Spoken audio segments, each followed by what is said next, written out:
Selamat pagi anak-anak. Untuk tema hari ini kita masuk ke subtema 2, pembelajaran 1 dan 2.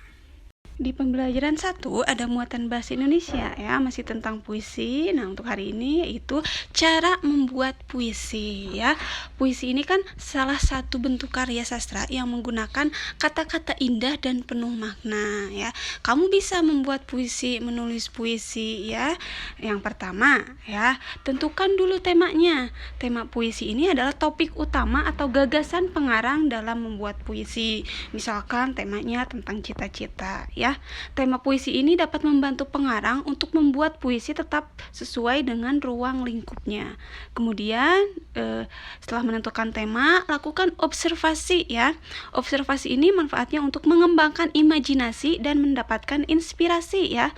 Nah, dapat dilakukan dengan cara membaca buku, melakukan perjalanan, atau menyaksikan suatu kejadian. Biasanya kita dapat inspirasinya dari situ.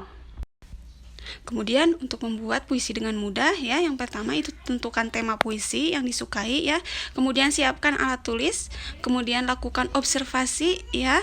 Dan observasi ini dilakukan secara berulang-ulang ya, agar dapat memperoleh lebih banyak inspirasi. Lalu tentukan peristiwa yang sesuai dengan tema puisi tersebut dan catat setiap informasi yang dibaca. Pada muatan IPA, kita masih membahas siklus hidup makhluk hidup. Ya, kita amati hewannya ya. Ada hewan yang mengalami metamorfosis. Metamorfosis ini perubahan bentuk tubuh ya. Ada juga hewan yang tidak sama sekali mengalami perubahan bentuk tubuh selama siklus hidupnya ya. Ingat, kalau metamorfosis ini dibagi menjadi dua. Ada metamorfosis sempurna dan metamorfosis tidak sempurna. Perhatikan di sini ada gambar hewan ya. Kupu-kupu ini mengalami metamorfosis sempurna. Kemudian ada capung. Capung ini metamorfosisnya tidak sempurna. Kemudian ada kura-kura. Kura-kura ini hewan yang tidak mengalami metamorfosis atau tanpa metamorfosis ya. Kemudian kucing juga tanpa metamorfosis. Kemudian ada kecoa. Kalau kecoa ini metamorfosis tidak sempurna ya. Ingat, jadi ada metamorfosis sempurna, metamorfosis tidak sempurna, dan tanpa metamorfosis ya. Nah, di sini ada metamorfosis sempurna ya.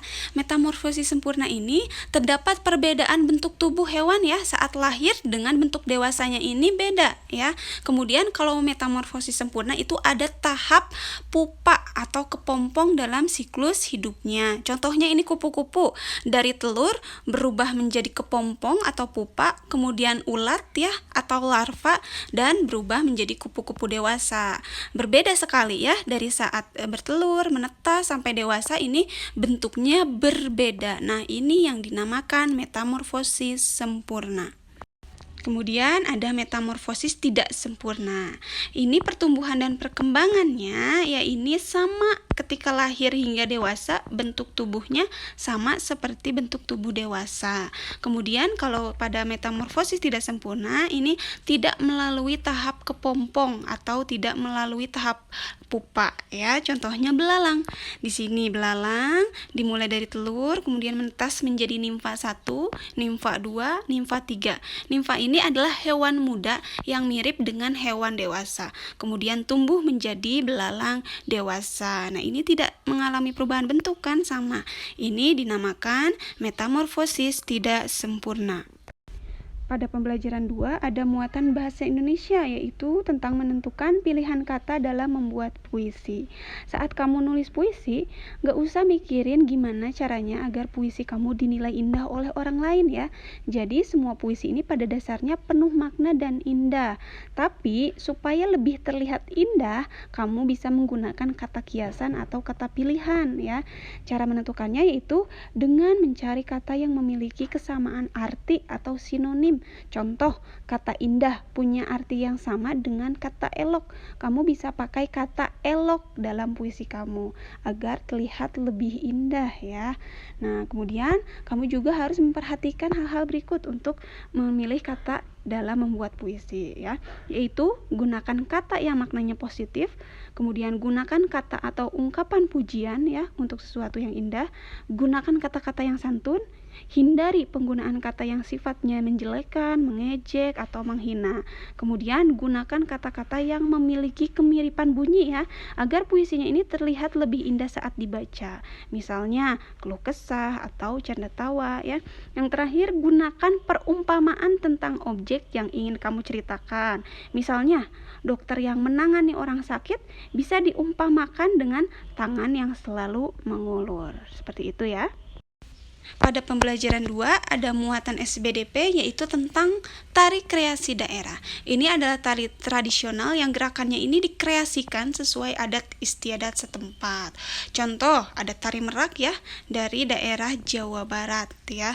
Kemudian selain tari merak ada juga tari sedati dari Aceh, kemudian ada tari kecak dari Bali, tari ondel-ondel dari Jakarta ya. Kemudian kalau dari Jambi ada tari sekapur seri, dan dari Maluku ada tari cakalele.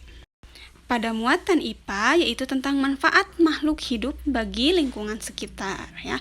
Hewan dan tumbuhan ini termasuk sumber daya alam yang memiliki banyak sekali manfaat bagi manusia ya. Misalnya untuk bahan makanan ya, kemudian bahan pakaian, peralatan rumah tangga maupun sebagai bahan baku produk kesehatan.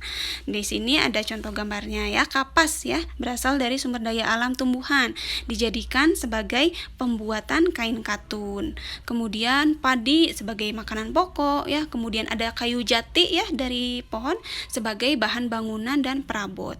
Kemudian kalau hewannya ada ulat sutra sebagai bahan pembuatan kain sutra. Kemudian kerbau dimanfaatkan untuk membajak sawah. Kemudian ada ikan sebagai bahan makanan, domba ya sebagai bahan makanan juga ya, seperti itu. Nah, untuk hari ini sudah selesai temanya. Silakan yang tidak mengerti bertanya ke Ibu.